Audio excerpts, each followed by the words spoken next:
প্রিয় ছাত্রছাত্রী, আজ আলোচনা করব ক্লাস 10-এর সংখ্যাগুরু মান, অতি সংক্ষিপ্ত 9 দাগের।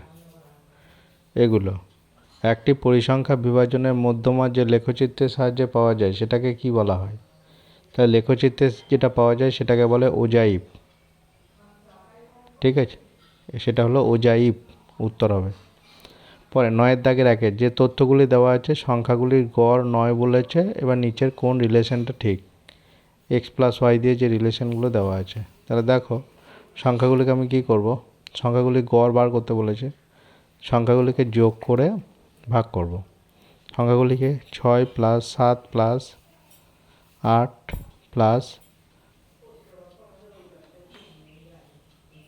X plus y plus 14 by কটা সংখ্যা দেওয়া আছে? 1 2 3 4 5 6, 6টা সংখ্যা, 6 দিয়ে ভাগ ইজিক্যাল টু 9। তাহলে এটা সমান ইজিক্যাল টু কত করব? এটা সমান 9। তাহলে বা এগুলোকে যোগ করব, 6 যুক্ত 7 8 যুক্ত 14, তাহলে 14 8 22 35 প্লাস এক্স প্লাস ওয়াই সমান 9। তাহলে বা x plus y equal to কত হবে? 54 মাইনাস 35 সমান হবে 19, বা এক্স প্লাস ওয়াই সমান 19।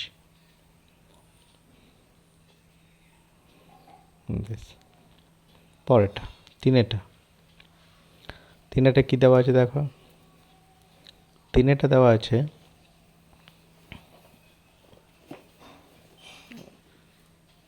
30 34 35 36। ওই অঙ্কটার ক্ষেত্রে যদি 35 না থাকতো তাহলে মধ্যমা কত বৃদ্ধি পাবে।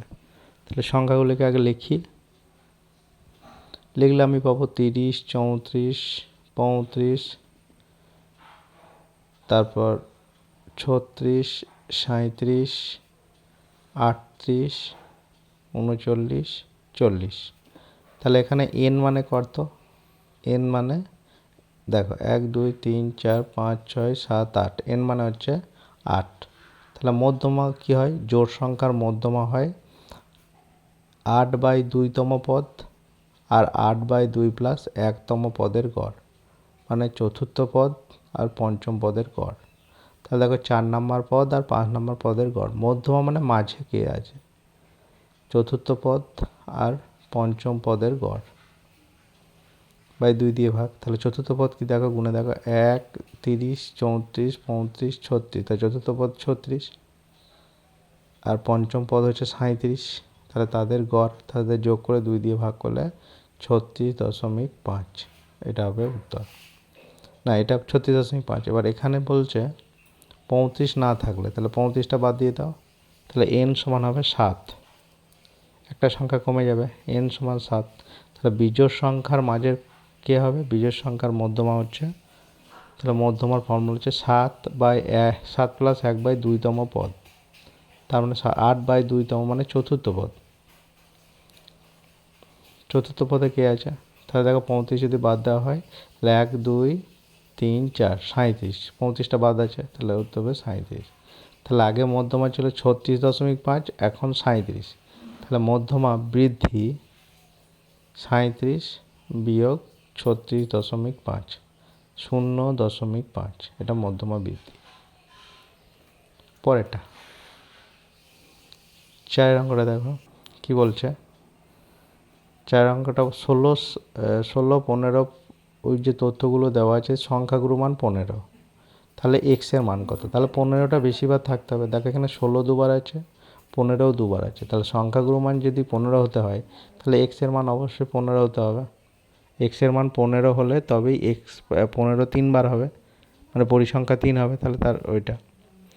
পরের অঙ্কটা ঊর্ধ্বক্রমে সাজানো আছে, তার গড় বার করতে দিয়েছে, মানে এক্সের মান বার করতে দিয়েছে। তো সংখ্যাগুলি দেখো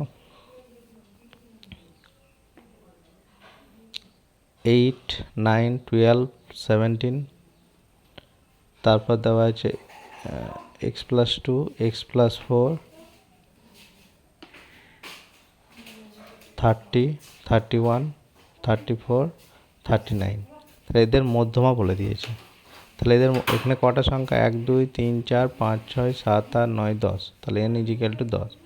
তাহলে মধ্যমা হয়ে যাবে, যেহেতু জোড় সংখ্যা, তাহলে মধ্যমা হয়ে যাবে 10/2 তম, মানে পঞ্চম পদ, আর 10/2 প্লাস 1তম, 10/2 প্লাস 1তম পদের গড়, তার মানে হচ্ছে পঞ্চম পদ আর ষষ্ঠ পদের গড়। তাহলে এখানে মধ্যমা কত হয়ে গেল? 24 সমান পঞ্চম পদ কত দেখো, পঞ্চম পদ যুক্ত ষষ্ঠ পদের গড়। তাহলে পঞ্চম পদ কত দেখো, এখানে 24 সমান x+2 হচ্ছে পঞ্চম, 2 3 4 5, x+2 প্লাস x+4/2 বা 48 সমান 2x + 6 বা 2x ইজিক্যাল টু, মানে 48 - 6 = 42, তার মানে x equal to 42/2 equal to 21। 5টা হয়ে গেল। এরপর দেখো নিচের বিবৃতিগুলি সত্য মিথ্যা বার করতে বলেছে। সংখ্যাগুলোর মান হচ্ছে 10, তখন 10টা বেশিবার থাকতে হবে, কিন্তু এখানে 10টা বেশিবার না, এখানে 9টা বেশিবার আছে, তাহলে সংখ্যাগুলোর মান 9 হওয়ার কথা, তাহলে উত্তর হচ্ছে মিথ্যা। ঠিক আছে, এবার এত তথ্যের মধ্যমা কত? মধ্যমা, তাহলে এগুলোকে আমি সাজাই। প্রথমে মানের ঊর্ধ্বক্রমে সাজাতে হবে, তাহলে প্রথমে 3 5, তাহলে লিখবো কত? প্রথমে লিখবো 3, তা 5,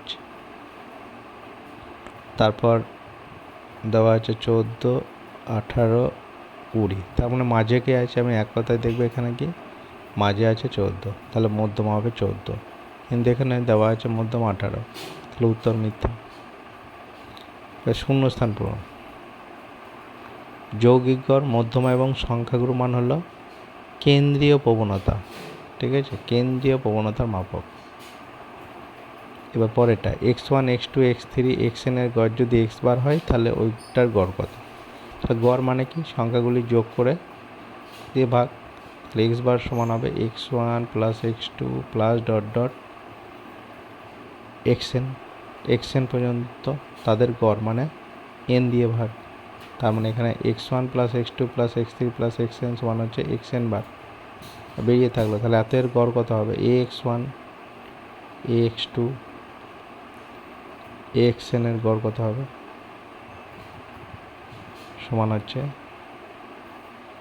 ax1 plus ax2 plus dot dot axn/n।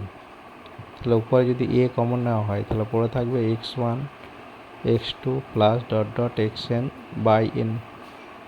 দেখো এটা সমান হচ্ছে a, এটার মান আগে বেরিয়ে আছে, তাহলে উত্তর হবে ax বার। পরেরটা 4টা কি দেওয়া আছে দেখো, 3টা ক্রমবিচ্যুতি পদ্ধতিতে বিন্যস্ত রাশিবিজ্ঞানের যৌগিক গড় সবসময় সমান হবে অথবা একই হবে, মানে শ্রেণী দৈর্ঘ্যটা সবসময় একই।